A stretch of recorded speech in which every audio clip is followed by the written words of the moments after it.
All right, everybody. Continuing on, chapter 4, being online now. You have to excuse me, I have a little bit of a cold starting. But medical, legal, and ethical issues. Um, it's a great subject to teach on, a lot of fun. But anyway, as we did teach on it, the scope of practice um, is what we're going to cover the patient's consent and refusal and other legal issues. All those are important to know where your scope is and to know where it ends and to be able to know how to work in your scope. Very important. Then the consent and refusals. Avoid the assault and battery charges, but also knowing when a good refusal is a good refusal and go from there. So, scope of practice is the regulations and ethical considerations. It defines your scope and extent of limitations of an EMT's job. And so what I liked when I worked in Lincoln County is I had a paramedic with me almost at all times. So I would work my scope all the way up to the end, and where my scope ended, we'd just tag team into the paramedic scope, and it was a kind of a fun thing to watch because I had the ability to work into my scope and then go a little bit beyond, but to work all the way to my scope and be comfortable doing so. And that's important because here we don't have on a call, you're the EMT, you're the one in charge, you're the one. So you got to know that scope and where it ends. And then it may include your skills and procedures determined by national, state, local laws and statutes and protocols. So the National Registry kind of develops this scope, and then it gets down into our local area of Colorado. So our state medical director and regional medical director, and then also us as a Cheyenne County ambulance, we have what we can do as well as our local protocols. Um, Standard of care is basically the standard of care is how you do your scope. So remember that it's scope is what you can do. Standard of care is how we should do it, um, and it's what we should expect from each other. There's a movie one time I really liked how they said it in The Guardian with Kevin Costner and Ashton Kutcher about a Coast Guard. And I like when they're training, the guy said, no matter where we went during Katrina or one of the hurricanes, said, I didn't know my pilot, I didn't know my partner, I didn't know anybody in that chopper with me when I was working and serving over there. But he says, didn't matter. We knew the job and we knew how to do it and we could work well together. Same thing when you're with EMTs here in any other county. You know your scope, you know your standard of care, you do your standard of care according to your scope, and everybody should be doing the same thing. You should be able to work together. Um, Now, consent and refusals. So, the consent is your permission to transport, treat that patient. Now, every report we do, when we get the documentation, you'll see you have to have a signature from that patient that says you had permission to treat them, you had permission to transport them, and you had permission um, to take care of them. So, uh, it's very important that you get those things, and it must be an express consent where they say, okay, yep, but it has to be informed. So the thing about that, about being informed, is you don't just walk up and say, "Hey, I'm Scott with Cheyenne County Ambulance. I'm going to help you out today." I'm Cheyenne County. Hi, my name is Scott Nyman. I'm with Cheyenne County Ambulance. What made you call us today? Is a good way to say it. Have them tell you what's wrong. Then it's okay. I'm gonna do an exam, or I'm gonna get their consent of information of helping them. You're gonna have some people, and I've had it where the husband calls and the wife doesn't want you there, and she says, "I don't want you here. I don't need you." Give them information. Say, "Listen, he says you're dizzy and that you hit your head earlier today, so maybe I could take a look at you and just make sure everything's going on and okay in your body. Let me do a couple vital signs that tells me what's happening inside your body, and go from there." And then when they say, "Okay, that's probably a good idea," now you have an informed consent. Now, an implied consent is when the person's unconscious. So that same wife is sitting there, "I don't want to be, I'm okay, I'm okay, I'm okay." And then boom, she collapses, she's unconscious. Well, now you can function under the assumed consent that, hey, that lady, she wants me to help her. I mean, nobody wants to be unconscious. I'm assuming that she wants to keep breathing and keep her heart beating. So you have an assumed consent at that time. And then you also follow local protocols, which I just told you some are. So if they're unconscious, we're helping them until they wake up and tell us different.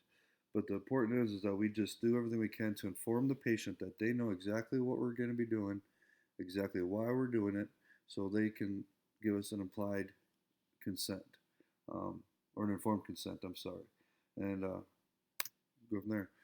Children and mentally incompetent adults.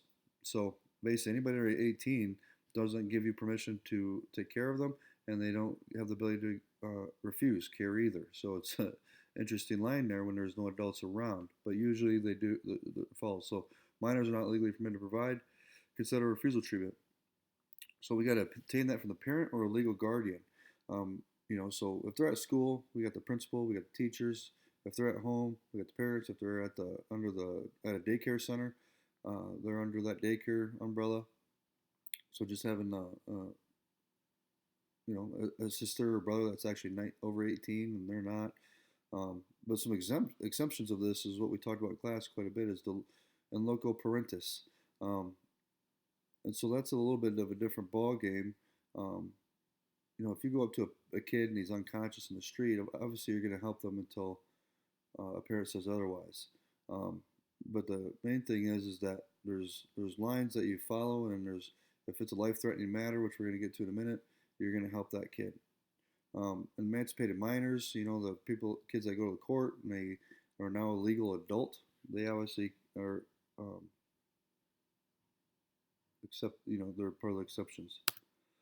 Children or mentally incompetent adults as possible exceptions are life-threatening illnesses or injuries. Obviously, in that situation, if they are in danger of losing their life, you have an obligation to help them, regardless if there's a parent around or not a parent around. You're going to do everything you can to work that patient, and then get permission later. Always get that signature. Minors who have children, if they're 16 years old and they got a 16-year-old, if they're a 16-year-old and they got a baby, they're now a legal adult. They can make their own decisions in this area. And then if they're serving the armed forces, which we don't really see that, like I said in class, unless it's draft day and we're going to war, minors don't usually sign up for the military. Children and mentally incompetent adults. So adult patients incapable of informed decisions about care. Special needs case, drug overdoses, drugs, alcohol, diabetics, when their sugar is too high or too low, they're not mentally alert. So bottom line is if they are mentally altered, they can't make a decision on that. You have to transport them. I've had this situation before where we've had someone who drank too much and they're intoxicated and they didn't want to be transported. I don't want to go to the hospital. I'm not going to the hospital. You can't make me. But yet at the same time they were very sick. Their vitals were tanking, but they couldn't make an informed decision. We told them what was wrong, but they were too mentally altered to process that. So we had to transport them. So obviously watch state. I'm going to constantly be informing you on state protocols, local protocols on these things, because sometimes there are sticky spots with even our area here. Involuntary transport, patient considered threats to himself or others. They're obviously going to transport them. Someone that's taking a bottle of pills because they are trying to they're suicidal, they're a threat. But at the same time, we got to think of people in that house. We have to think about people in that house as well. So we got to think of the threats themselves, threats to the people around them, and take that into consideration. A court order. I have transported people by court orders before. The court, they didn't have a choice. They had to go. Usually requires a decision by a mental health professional or police officer. So most of my cases, I've never had a mental health situation that I can remember. In this context anyway, but I did have areas where police officers needed me to transport somebody for them. So at that time, the person's in custody now. They don't have a choice. The patient restrained must not risk legal liability. So I had a case not too long ago where someone was restrained by a police officer. Handcuffs were used to keep them on the stretcher. Now, in that situation, we said before, documentation. What time were they restrained? How long were they restrained? How you took vital signs? And what time you took vital signs? Now, manual ones, you got to write down your own times. Monitor records times. They're not always fully accurate. You got to watch that. But when you have situations like this that a person's arrested, it's going to go to court. So the documentation is very important. can't tell you enough how important your documentation is in these situations. Um, so to refuse, they must be legally able to consent. So that means they're over 18 and they're mentally oriented, which is the next one. Patients must be awake and oriented. So legal age and oriented, two major things. If they are mentally altered at all, they can't. If they are awake and oriented, they understand the information you're saying, they're processing it, even if it's against your better judgment, you don't have the ability to force them to go. Um, so again, no, it's that fully informed. Now, I want you to think about something though too. Is it's strange in our EMS field because we are not legally able to diagnose anybody. But yet, in test and exam purposes, they do get us to diagnose. What do you think it is? Excuse me. Um, but what I mean by that is when you're informing them, you can't say, well, I think you have, because you're not a doctor. Now, you have to watch your wording in those things. But the point being, though, is you want to give them information that makes them make an educated decision. So make sure that information you're giving them. Patient will be asked to sign a release form. Always have a signature. If our ambulance leaves the station for a page of any kind, documentation. We document why that ambulance left. Because we have to document those every time the ambulance is out on a 911 page. We do some form of documentation, and we'll get to that later in documentation chapter. So when it comes to a signature for a refusal, I don't like refusals. Like I said before, it's not. It shouldn't be the normal thing that we practice. If they paged us or if someone paged us, there's a reason. Just make sure when you walk off that premises that you believe that patient is okay. And if you don't believe that patient is okay and you couldn't force them to go to the hospital, that you have a signature and you put in your report your feelings on that call and you get a witness as well. Like I said, right there. So take possible actions to persuade, but then also get that a witness to sign. And another thing on that too is inform the patient of the consequences of not going to the hospital, but always let them know that we are welcome, or they're welcome to call us back at any time. Um, and then to cover my butt at times, I've called the hospital. Just want to let you know this guy's refusing. This is the case. This is the situation, and that they back it. Now they don't say, but we are. They can't force either, but they can tell you if your gut feeling is probably right in their eyes as well. Like, yeah, something's going on there. Um, but just get them behind you and ask the patient if it's all right to call family members in. Get them trying. Now they can do more persuasion than we can sometimes. Um, so having that and a third party. And then if you need to, call law enforcement if you think there's some dangers there. I have watched people take a whole lot of pills at times to, suicidal, but yet they're not suicidal, the cry for help kind of thing. And I've seen them take a lot of pills and stay mentally oriented. So some people are just funny.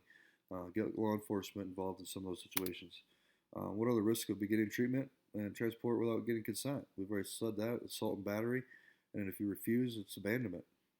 Or if you walk away without a care form, it's abandonment. But if they will not sign it, they're being really stubborn. Again, get on the phone with the hospital, have a family member sign, and then put in your documentation like crazy on that one. So that narration, I tried to get them. They didn't want an assessment. They wouldn't let me touch them. They wouldn't do a refusal. So I was on the premises. So I got a family member to be able to sign as a representative of them. Just cover yourself. Very good.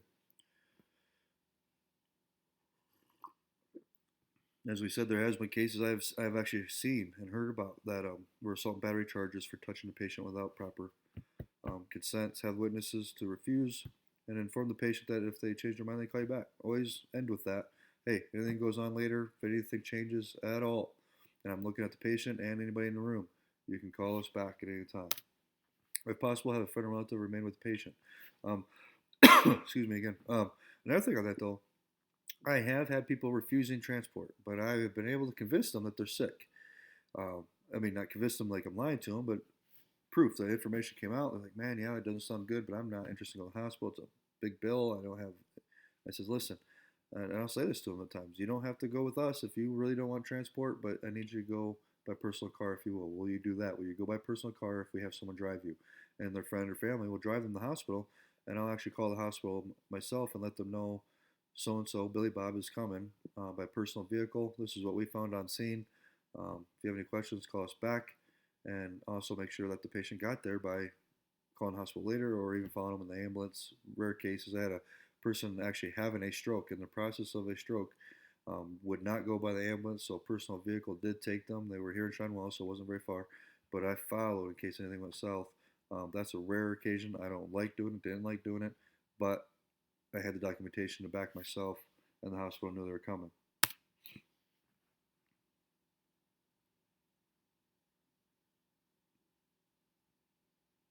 So if the patient is able to speak for themselves, um, the DNR situations, there's a lot of it. So when we have parties that are overdosed or intoxicated, but they're mentally altered, um, bad traumas, many different things, and the patient is just not able to sign a documentation.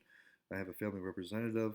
If I don't have a family member, I've signed. I've had the hospital sign as a representative, because even though the patient himself can't sign to permission to treat and transport, you still have to have a signature. So with that said, if it can't be them, a representative. And in your report, you'll see when we teach on documentation that it gives you a spot that says patient could not sign on their own, and then what representative signed and who are they and why. Um, but DNRs are there as well. Like I said, if you are called to a nursing home, person goes cardiac arrest, family member says don't worry about it, he has a do not resuscitate, then you have to have that documentation in hand. So get it going. If you know that right off the bat, make sure you have it. If you're doing a transport from Keith Memorial to the city, and they say that the patient's a DNR, make sure they always give you an envelope with all that patient's information, medical history, everything for the receiving hospital. Make sure that that DNR is in that paperwork, that the state somewhere there's a DNR. Um, and there's also other documentations, like I said, that's DNR, but it's do not resuscitate if A, B, and C are following. So basically, there's a reason. If they can be recovered and be okay, they want to be recovered. But if there's something else that goes on that they know that they're going to be on a life support for the rest of their life or whatever, there's paperwork on that. Make sure you have all those things. Um, but if you're at the house and there's a DNR for a certain disease process, so if I die because of this, I don't want to be resuscitated. You can't make that call. You got to do compressions and CPR to the hospital. Excuse me. Should also be familiar with living wills and healthcare proxies. Always be aware of those things. So other stuff is negligence. Something that should have been done but was not done or was not done properly. Unfortunately, that's a scary line a little bit to EMS. Bottom line is if you do everything you can do to help that patient, you're going to be fine. And there's going to be times you're going to make mistakes. I don't want you guys running around all over the Cheyenne County scared to do anything because you may do it wrong. Don't want that because there's malpractice, insurances, and all that kind of stuff. But the simple fact is you're going to make mistakes, but do the best you can do for every patient, and you'll come out on top. They have to prove a lot of stuff to be able to teach those things. One is that we had a duty to act. Now, we did cover that, and I appreciate some of you guys pointing out what the book says on are you legally bound to stop. I appreciate that. It's been a long time since I was in class, and I'm reading all the teacher's material, and they don't always hit every single aspect there. So I'm still learning some of this stuff myself. But a duty to act is that you have a pager, you're on a schedule, you have to act. No choice about it. Our county at this time is kind of weird on that because we don't have a schedule, but we have pagers. And so when the pager goes off, as a director, it bothers me because I don't always know who's responding or not responding. I kind of have a gist, because I talk to people, but some people just don't talk back about it. So the fact of the matter is my opinion, if you have a pager and you're in the county, if you have a day where you can't work, you tell me. I'm not responding today. That kind of helps the situation a little bit. But other than that, I'm like, man, respond. But on the other side, hopefully when all of you guys pass, we'll have a schedule to help us all out in that matter.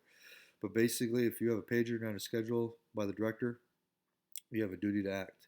And in a breach of that duty, EMT failed to provide standard of care, expected or failed to act. So a failed area, they got to prove that you did not function in your standard of care and you failed to act on that patient. Now, like I said, if you do everything, okay, we have a scope, we have a large scope. If we're transporting a patient, I want us to do our standard of care on the scene and then the ambulance all the way to the hospital. If you do that, you're going to cover yourself. If the person's, I was looking at a case the other day, not in our county, a different county. Some family members wanted me to look at it, and I was looking at a case where there was absolutely a failed action on the person helping, and definitely negligent. So if the person's pulse ox is low, in the low 80s, bottom line, anything below 90, and according to test purposes, anything below 94 is hypoxic. Okay, so anything below 94 SpO2 and according to test purposes, hypoxic. Actually, really, but below that is, anything in the 80s. I start getting concerned with 2 liters of oxygen, then I move up from there if I have to. Point is if their pulse ox is low, start oxygen. If you don't, it's negligent potentially. So you just gotta have to watch those things. They have to prove approximate causation, so patients suffered harm because of what you did or did not do. Um, they have to prove those things. Like, hey, the EMT should have did this, he didn't, so this was a result. Um, Negligent EMTs may be required to pay damages, and like I said, that's why there is coverage for those kind of things for you, and for doctors and for nurses. There's just but I also want you to cover yourself legally as well. The county, um, obviously working for the county, you're insured in a manner, but I also want you to protect yourself even beyond that. In this case, things go south. So the thing speaks for itself. I mean, there's usually what happened usually speaks for itself by the result of a patient. If it's natural causes that a patient dies, it will show by the autopsy. If there was negligence on the EMT and nurses and doctors, it will show through the autopsy. So the thing will kind of speak for itself as well. But legal consent important in negligent cases. Obligation to provide care to the patient. We did talk about that. Duty of act is not always clear. Off duty, on duty, but out of jurisdiction. So, um, bottom line is you're not legally bound in Colorado apparently to act on situations. If you're driving up on down 94 and you're in Cheyenne County now and you see an accident, legally you don't have to stop. Ethically, that's on you. Um, so you have to watch those things. Um, if you're off duty, but if you're in the jurisdiction, um, if you're on duty, definitely you have a duty to act. So, on duty, duty to act. Off duty, not necessarily legally bound. Follow local laws and protocols. So, like I said, if and locally, if you see something, you should stop. We don't have a whole lot of EMTs in Cheyenne County, um, but again, like as if we don't have an on-call schedule and you're in the county, I just would prefer it for myself that you just send me a message, say, hey, I'm not gonna be able to respond to any calls on this day because of this.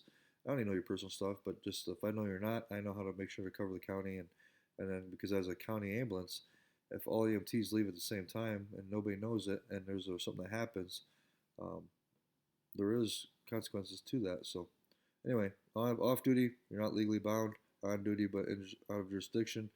Uh, if you're on a transport on the way back and you're on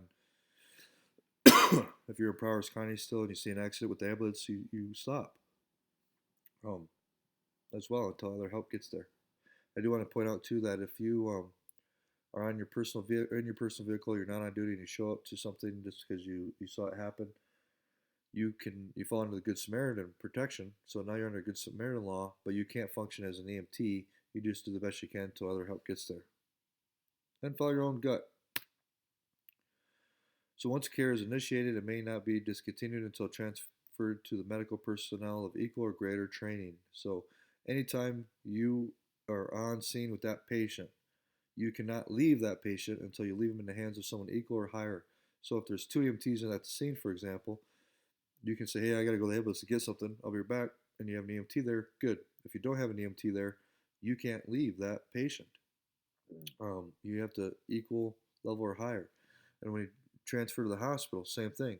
EMT level or higher. You do not hand off that patient to a CNA or a secretary. You wait and hand it off to an RN um, at the hospital. So failure to do so will constitute an abandonment. Good Samaritan laws, we covered that a little bit. Grant you immunity from liability if rescuer acts in good faith within a level of training. So really, this does not apply to us. If we're on duty, we're not covered by that. If you're show up to the courthouse, person is in a cardiac arrest, you show up, you grab the courthouse's AED, it's right inside the front door, and you throw it at them, and that AED doesn't work for some reason, you're not liable. You're protected under a Good Samaritan. If we show up with our ambulance and our equipment's not working, we're liable. So I tried the best that I can. I mean, it's hard with 4 ambulances in the county and everything to make sure everything's stocked properly and that we have everything's working. But we do have people that come through once a year and they check all of our AEDs and life packs and everything, make sure things are functioning. Because medical equipment goes south sometimes. Not always our fault, and sometimes it is.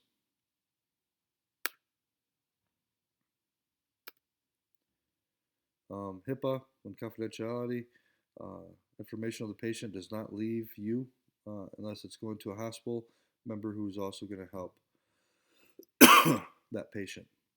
Even when it comes to law enforcement, you're bound by a whole lot. There has to be a court order for a lot of information to be shared with the sheriff's department. And also, but basically, when our thing is, when you get a patient, it's actually a HIPAA violation for anybody to say the patient's name over the radio. We've all heard it. It's happened. It is not legal. There's even a fine line from dispatch to do that. So it's not a good thing to do. And the patient is also protected by HIPAA. You got to look at things like that patient is going to see. That patient is going to. You're working with that patient in one of the worst times of their life, and you're going to find out a whole lot of secrets that maybe nobody knows about.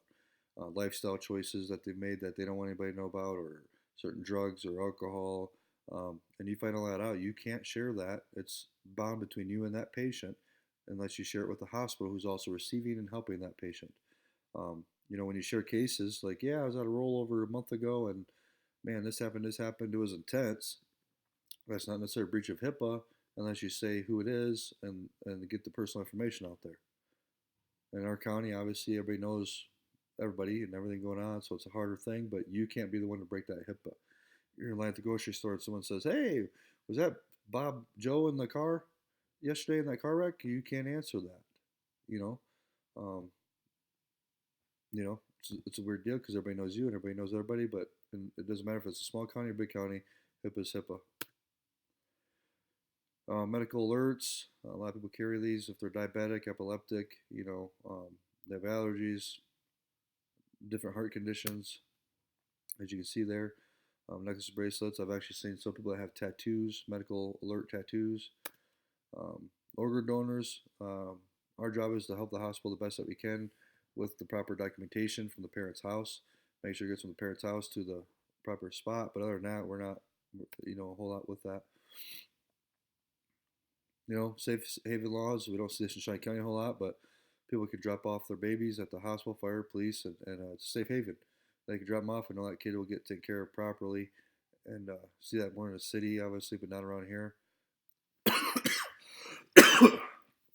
Excuse me again, I apologize, guys. Crime scenes.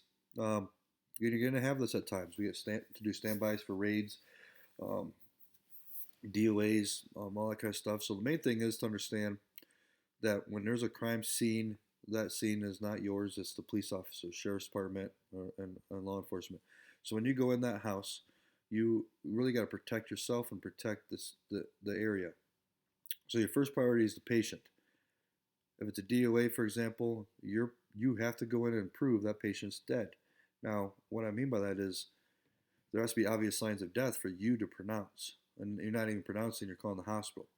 But you have to have obvious signs not to work a patient. And we're going to get to that in later chapters where blood pooling and pupils blown and all kinds of stuff. But if it's not an obvious sign of death, you have to work the patient to some degree. So you have to be careful when you go in the house. The patient's priority. But if they're dead and they've been there for a while, back off. Go walk out the same way you came in and don't touch anything. And if you have to touch something, make sure that you document that you touched it. and where it was. And if you move, like, um, we couldn't get my partner in there to help me. There wasn't enough room, so we had to move the couch. So document that you moved the couch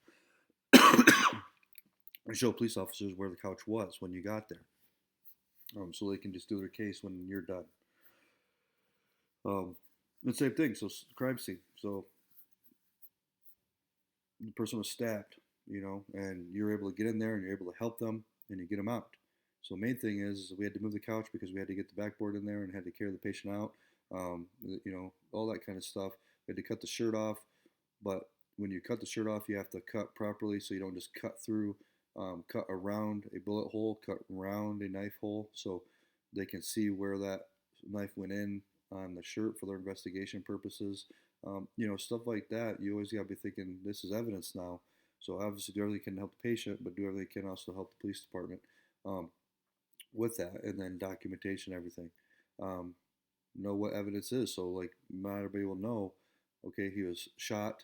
The bullet hole went through the shirt. Not everybody's gonna think about that as evidence because we're gonna be still thinking about the patient. So cut around that bullet hole when you cut the shirt off, so the bullet hole is still intact. Um, and just document everything. Take steps to preserve the evidence. Um, the condition of scene, the patient, fingerprints and footprints, microscopic evidence. We got to think of all those things when we're there, because now it's not just the the criminal's footprints. Now it's your footprints. So all that microscopic. Remember that you touch. Remember, minimize your impact on the scene and work with the police. Um, it is our job to report any kind of potential child abuse and domestic abuse and elderly abuse. So anything that's abusive, I think some people try to look away sometimes, and we can't do that. We can't, especially in a small county, because we know everybody. We want to, sometimes it's in our back of our mind. We want to protect people. I'm sure. I know so and so. He didn't mean to do anything. I'm sure it wasn't couldn't have been. No, not our job. When we take someone to the hospital, if the bruises on their body are not from a fall, for example, and we know because of our training that something else is going on there, we have to report it. Sexual assaults, all that kind of stuff, we have to take into account. Situations where restraints may be necessary, um, document those like crazy. Um, Intoxicated person with injuries, mentally incompetent people with injuries, check local protocols. We already talked about that a little bit in the previous chapter. So there we are, chapter review. Um, Make sure to read this and read this and read this. I appreciate all you guys are doing for EMS class. Um, the main thing is that if you do not read your books, you will not make it through the class. We don't have the ability to cover in 3 hours a night the best options or to get through everything that we need to get through. So I want to do all the best options to help you guys pass. So just keep reading, keep doing your work, and I appreciate it, guys. Text me or call me with any questions, and just keep rolling. And I appreciate you guys and everything you're doing.